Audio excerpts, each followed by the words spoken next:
in the windswept expanse of Little Haldon, a rugged plateau between the South Devon villages of Dawlish and Teignmouth, where the moors stretch like a sea of gorse and heather.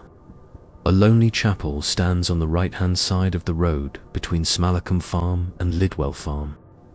Its crumbling stone walls and sagging roof bear the weight of centuries, its presence a somber relic of a darker age. Known as Lidwell Chapel, this forsaken sanctuary harbors a chilling legend. A tale of a mad monk who dwelt there in the 14th century, luring weary travelers to their doom with promises of absolution, only to murder them and cast their bodies into the chapels. Well, his ghostly shadow lingers still, a spectre of malice haunting the windswept heath. The story begins in the shadowed years of the late 1300s, a time when England reeled from the Black Death and superstition clung to every corner like damp moss. The chapel, then a modest hermitage dedicated to St. Michael, was tended by Brother Matthias, a monk whose name would later be whispered with dread. Matthias had come to Little Haldon in 1375, seeking solitude after his expulsion from a Benedictine monastery in Exeter, cast out for reasons the records never named but which villagers later attributed to blasphemy or worse. A gaunt man with hollow cheeks and eyes that burned like embers. Matthias claimed to hear the voice of God in the wind, though some whispered it was the devil who spoke to him in the night. Matthias turned the chapel into his cell, its stone walls a fortress against the world, its well cut deep into the earth, a silent witness to his descent into madness. Travelers crossing Little Haldon, often weary from the trek between Dawlish and Teignmouth, found the chapel a tempting refuge, a place to rest, to pray, to unburden their souls. Matthias welcomed them with a crooked smile, his voice soft as he offered to hear their confessions in the dim light of a single candle. But confession became condemnation. Once the traveler knelt before him, Matthias's demeanor turned feral. He would seize a rusted dagger hidden beneath his robes and slit their throat mid-prayer, their gasps swallowed by their bodies, still warm, were dragged to the well and cast into its depths, the dark water closing over them like a shroud. No one knows how many met their end this way, some say a dozen, others a score, but the well became a mass grave, its echoes hiding the monk's sins.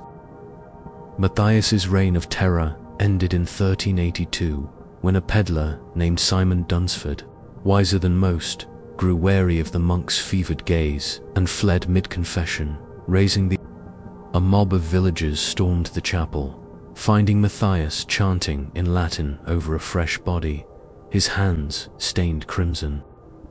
They dragged him to the well, intending to cast him into the abyss he'd filled, but he fought like a man possessed, clawing at their faces until they bound him with rope.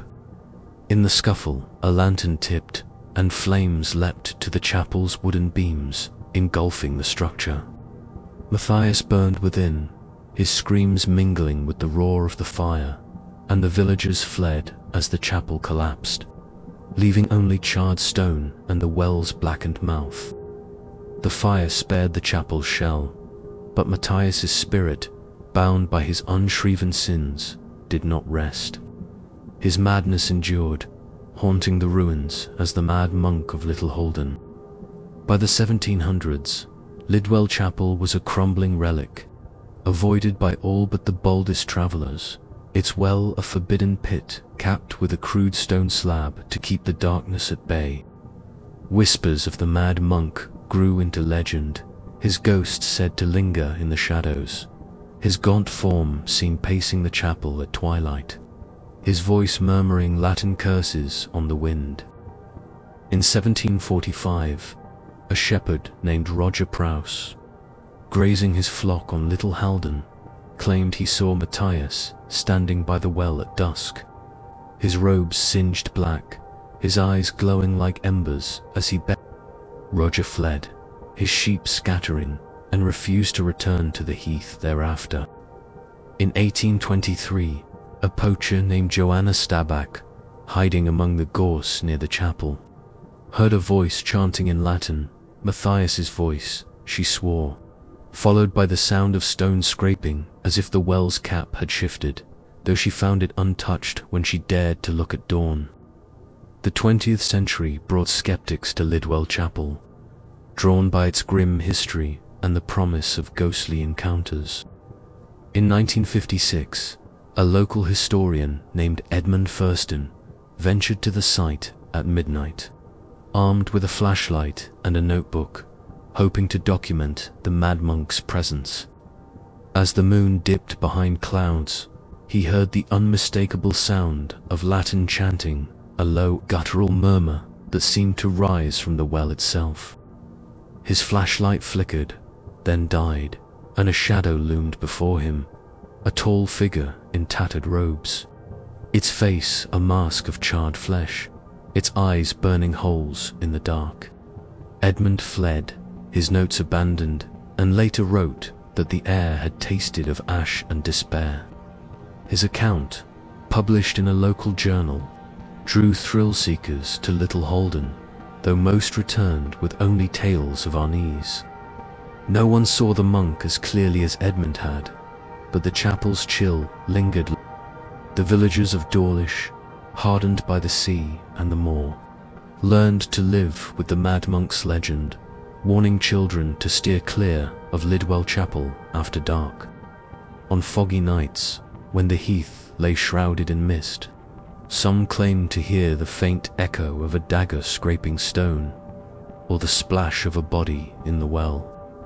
An endless loop of murder replayed by a spirit too wicked to rest.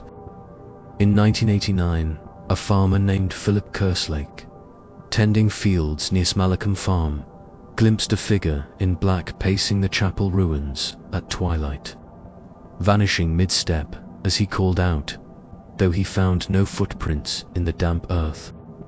The mad monk's tale endures, a warning carved into Little Haldon's bones. Beware the chapel, for its shadows hunger still. Today, Lidwell Chapel stands as it has for centuries, its stones weathered but unbowed, its well capped tighter than ever, a silent sentinel on the heath. The road between Smalacombe and Lidwell Farms winds past it, narrow and quiet, and travellers often quicken their pace as they approach, sensing the weight of unseen eyes. The mad monk's ghost remains, a spectre of malice bound to the chapel he defiled. His Latin chants a whispered curse on the wind. On moonless nights, when the moor lies still, some hear the echo of his dagger or glimpse his charred form by the well, a reminder that in Little Haldon the past does not forgive, and the mad monk hunts eternal. Many thanks for treading this tale's dark path. If its chill gripped you, like, follow, subscribe, and comment below.